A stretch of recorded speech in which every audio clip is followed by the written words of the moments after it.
It was just past 5 a.m. when the world outside my window exploded into chaos. A deafening crash ripped through the stillness of the early morning, followed by a scream so piercing it could have woken the dead. I bolted upright in bed, heart hammering against my ribcage, the remnants of sleep evaporating like mist in a storm. Throwing off the covers, I stumbled to the window, yanking the blinds aside. What I saw was something straight out of fever dream. My new neighbor, Linda Grayson, tangled in the wreckage of my sleek, modern fence, her platinum blonde Hyra VY, usly a wig smoldering at the edges as flames licked up from a toppled citronella torch.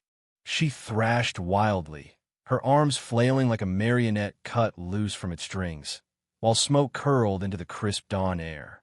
My motion sensor porch light had snapped on, bathing her in a harsh white glow that turned the scene into a bizarre, almost theatrical display. As she rolled into my freshly planted hydrangeas, crushing their delicate blooms, all I could think was, she has no idea that fence is electrified. And she definitely doesn't know why I put it there. 2 months earlier, I'd moved to this sleepy suburban enclave Oak Holocra, VY in peace after years of city noise and chaos. Tucked on the edge of a sprawling forest preserve, it was the kind of place where the loudest sound at night was the hum of crickets or the occasional rustle of leaves. Far enough from downtown to feel like an escape, yet close enough for my daily commute, it was my slice of paradise. Or so I thought. That illusion lasted exactly 4 days. On that fourth night, I was jolted awake by a sound like a truck had plowed through my backyard. Peering out the window, I saw them. 2 enormous wild boars, their bristly hides glinting under the moonlight, tearing through my garden like it was their personal buffet.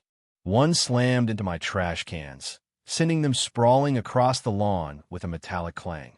The other charged my flimsy wooden fence, its tusks splintering the boards like they were toothpicks. I banged on the glass, shouted, even chucked a paperback novel out the window in desperation. They didn't flinch, just grunted and kept rooting until they'd had their fill, lumbering off into the woods as if they owned the place. The next morning, I called animal control. They're at VYC. Boars are tough customers. Try a fence or some deterrence. Brilliant. I wasn't about to let those tusk terrors turn my dream home into a demolition site. After some late-night Googling and a few calls, I learned that low-voltage electric fencing legal in our county, safe for humans and animals, and highly effective was my best bet. I hired a local contractor, Tom, who installed a sturdy, minimalist fence with discreet wiring woven into the design. It was practical, unobtrusive, even stylish in a utilitarian way. To cover my bases, I slapped up 8 neon orange signs every few feet. Electric fence do not touch. All legal. All safe. All necessary. For 2 weeks, it worked like a charm. The boars tested it once, got a mild zap, and never came back. Peace restored. Then Linda moved in. At first, she seemed harmless enough. Mid-40s, impeccably dressed, always trailing 2 yapping Shih Tzus named Biscuit and Muffin. She drove a gleaming white SUV with a blessed sticker on the bumper and had a giant Kindness Matters sign staked in her front yard. I figured she'd be the type to bake cookies and host book clubs. I figured wrong. The day she rolled up, she spotted me watering my lawn and marched over with a smile that didn't quite reach her eyes. "Oh, you must be the new guy," she said, her tone dripping with condescension. "That grass could use some love, don't worry. You'll figure out. I've been VYing there for 6 months, but I just nodded and let it slide. Facts weren't her forte. Control was. It took her exactly 3 days to zero in on my fence. Electricity? In our neighborhood? She said one afternoon, standing at my gate with her nose wrinkled like she'd smelled something foul. I explained the boar problem, showed her a grainy VY from my outdoor camera of the beasts ramming my old fence. It's safe, legal, and keeps them out, I said, keeping my voice even. She crossed her arms.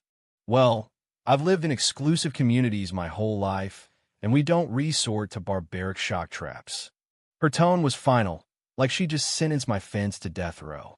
I shrugged and went back inside. That was her declaration of war. Linda's campaign, her fence apocalypse, As I later dubbed it, started small, but escalated fast. She'd linger by my property line, scribbling notes on a clipboard, muttering about aesthetic violations. She cornered me one evening with a crumpled pamphlet about electromagnetic fields and how they disrupt canine energy. I bit back a laugh and pointed to the warning signs. "It's all above board, Linda." HOA approved, too. She huffed and stormed off, her dogs nipping at her heels like tiny enforcers. Then came the fake complaints. Notes in my mailbox about neighborhood safety concerns, written in her unmistakable loopy cursive.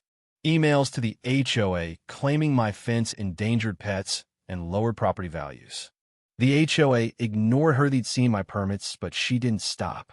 She was a one-woman tornado, and I was in her path. One night, I noticed something odd. One of my warning signs was gone. I checked the others, still there, bright and bold, but that missing one nagged at me. I replaced it the next day, suspecting Linda, but lacking proof. I didn't have to wait long. The following morning, just as the coffee maker gurgled to life, I heard it, the roar of a chainsaw, a scream that could shatter glass, and a thud. I raced outside and caught the tail end of her self-inflicted disaster. Linda, wielding a piece of my broken fence, had been zapped while trying to dismantle it.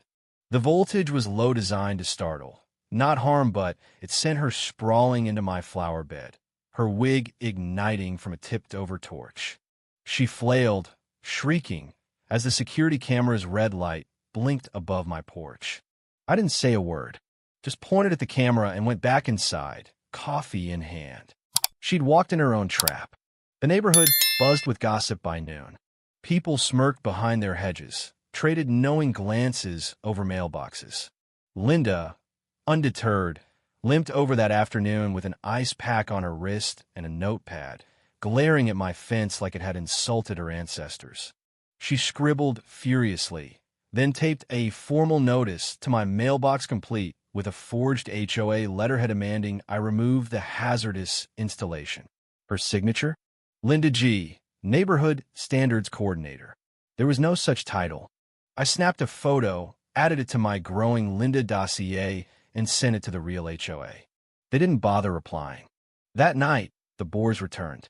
My phone pinged with a motion alert, and I pulled up the live feed. Two of them, massive and snorting, probed the fence, recoiling with startled grunts as the wires zapped their snouts. They retreated into the woods, tails flicking in defeat. I posted the clip to the neighborhood app with a caption, "Why the fence exists." The response was instant. Neighbors praised it, called the Boars monsters. Then Linda chimed in, a wall of text accusing me of wildlife cruelty and disturbing the peace. I let her rant. She was digging her own grave. Days later, she upped the ante. She knocked on my door, brandishing a laminated binder titled Community Concerns about Electrical Hazards. Her hair was pinned tightly, her smile brittle. "I've documented everything," she said, thrusting the binder at me. "Noise complaints, pet stress, property value risks." I skimmed it. Pure fiction. No signatures, just her wild claims. "This fence is legal and necessary," I said flatly. "You've seen the Boars." She ignored me, launching into a tirade about negative energy fields and community harmony. I asked her to leave. She didn't take it well. The next escalation came at midnight. My lights flared on, and I grabbed my phone. The feed showed 3 Boars bigger, meaner, slamming the fence, testing every angle. The wires hummed faintly, sending them squealing back into the darkness. I watched, mesmerized, as the fence held firm.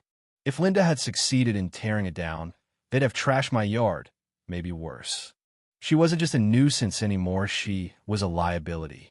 I printed stills from the footage and mailed them to the HOA with a note. "This is why it's here. Fully compliant, fully needed." Linda doubled down.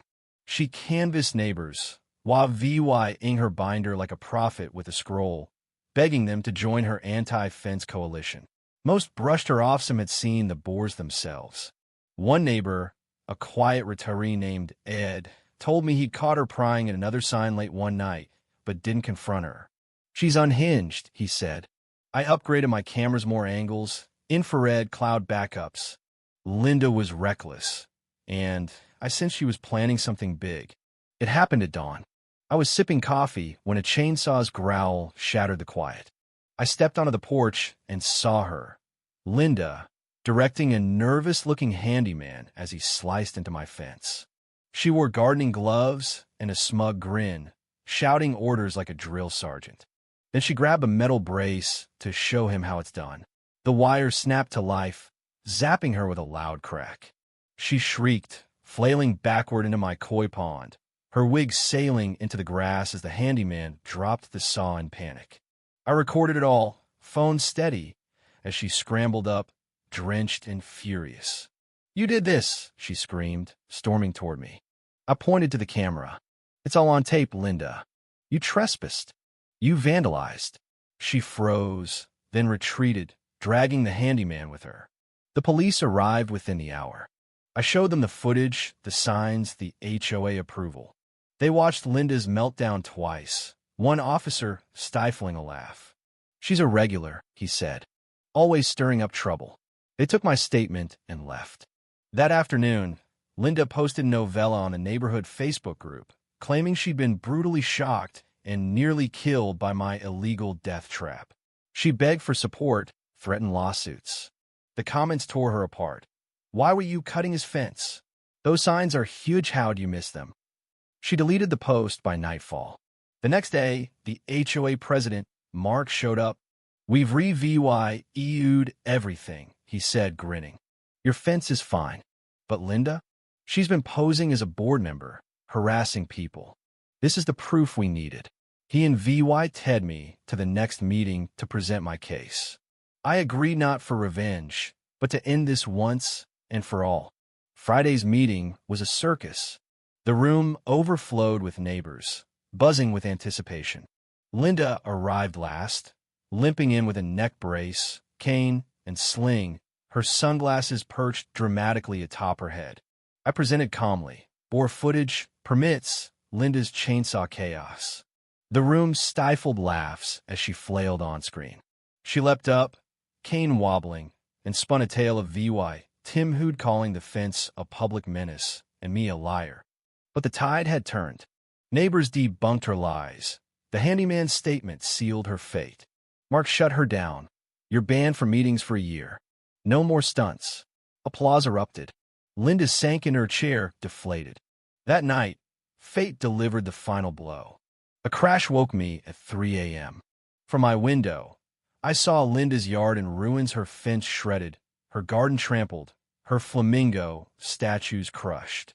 The boars had struck, unimpeded by her flimsy pickets. I watched, coffee in hand, as dawn revealed the carnage. She emerged later, silent, staring at the wreckage as animal control confirmed the OBVYS. The neighborhood gawked. I stayed out of sight. Karma didn't need my commentary.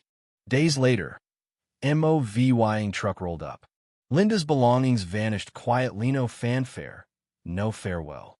Her house went up for sale, and the street threw a subtle good riddance party. The boars stayed away, my fence now a fortress of solar-powered wire and HD cameras. Peace returned, hard-won and sweet. One evening, as I sat by my pond, a boar peered from the woods, then retreated. Even it knew the rules now. The HOA sent a thank you note and waved my thesis small VY Tory. Linda was gone, a legend of folly whispered at barbecues. And me?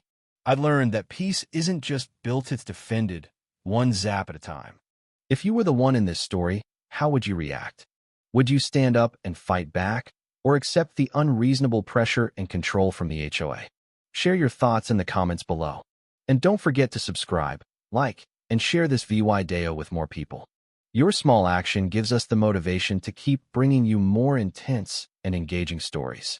Thanks for watching, and we'll see you in the next VY Deo.